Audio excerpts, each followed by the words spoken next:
If you watched the video yesterday, we talked about how what's happening here in the book of Jeremiah is God has come to the end of his tether with the people of Israel. And it's as if they are having a divorce. So the covenant he makes with them is really a bit like a marriage. And the language that is being used here is certainly yesterday's passage was a lot like Israel have had affairs, Judah have had affairs, they've worshipped other gods, they've chased off, they've been like an adulterous whore really. And finally God is like, I can't stand this anymore.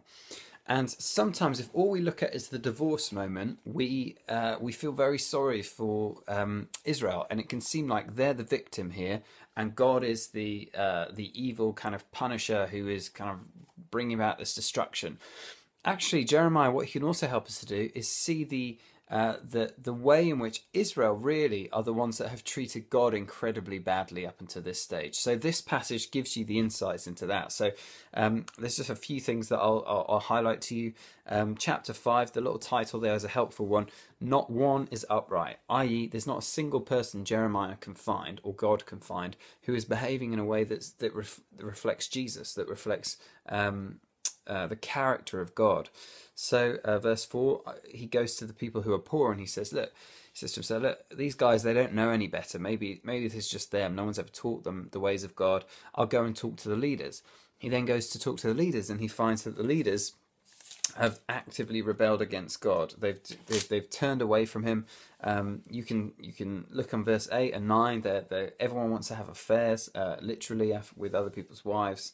And God's just saying, should I not do anything about this? Should I just stand by and watch this absolute corruption that runs right through the heart of the people? Should I ignore it? He says in verse 11, the people of Israel and the people of Judah have been utterly unfaithful to me, declares the Lord. And so as a result of it, he's giving them over to foreign gods. And there's that really telling line in verse 19. And when the people ask, why has the Lord our God done all this to us? You will tell them, as you have forsaken me and served foreign gods in your own land, so now you will serve foreigners in a land not your own. You want these foreign gods, you want these other idols, you want these other peoples you seem to be having affairs with. Ultimately, God is a husband who finally says, okay, you can have them. And understanding this helps me as I understand the harshness of what happens here. Is recognizing it's not that God is punishing these poor victims, it's that these people have been treating him so badly, and finally he's allowing them to get the consequences of their actions.